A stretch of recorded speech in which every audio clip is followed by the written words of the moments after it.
Right now, a luxury expedition ship named the MV Hondius is anchored off the coast of Africa, completely locked down. At least 3 passengers have died, and health agencies are currently tracking down dozens more who disembarked and flew home early. Returning passengers are being met with rigorous infection control and placed under mandatory 45-day isolations. Naturally, social media is already filled with rumors that a new, unstoppable pandemic carrying a 40 to 50% fatality rate is underway. But according to the World Health Organization, the threat to the general public is negligible. You are safe walking down the street or shopping at your local grocery store.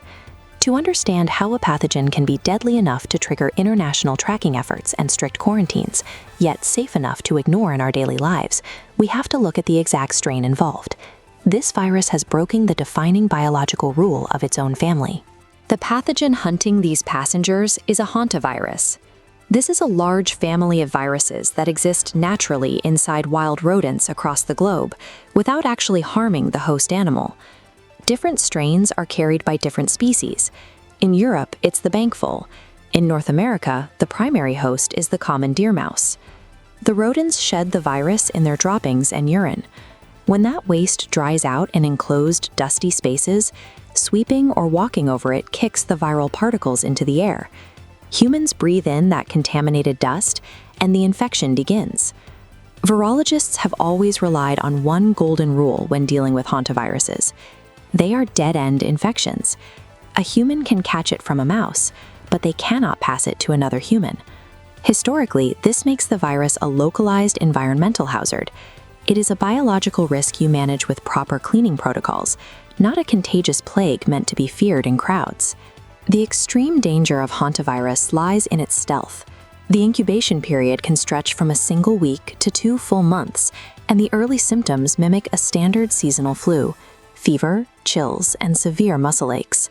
Beneath the surface, the virus targets the endothelium, the inner lining of small blood vessels, causing walls to break down and leak fluid. In the Americas, this causes hantavirus pulmonary syndrome. The leaking vessels force lungs to rapidly fill with fluid, effectively drowning the patient. The strain responsible for the MV Hondius outbreak is the Andes virus, endemic to isolated South American regions where the ship originally set sail.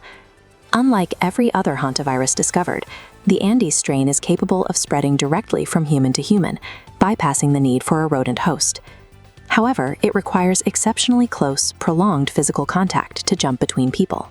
A luxury expedition ship with its shared sleeping cabins and tight communal dining areas creates the specific environment required for this method of transmission. The MV Hondius didn't just encounter a virus, it provided the exact rare environmental parameters required for this virological anomaly to spread between its passengers. Whenever an anomaly like this makes headlines, misinformation quickly follows. Viral videos are already claiming this is a planned depopulation event or a plot designed by tech billionaires to force a new vaccine onto the market. The epidemiological data tells a very different story. Highly contagious respiratory diseases like COVID-19 spread easily through the air in public spaces. The Andes strain requires strict, overlapping physical proximity for an extended period.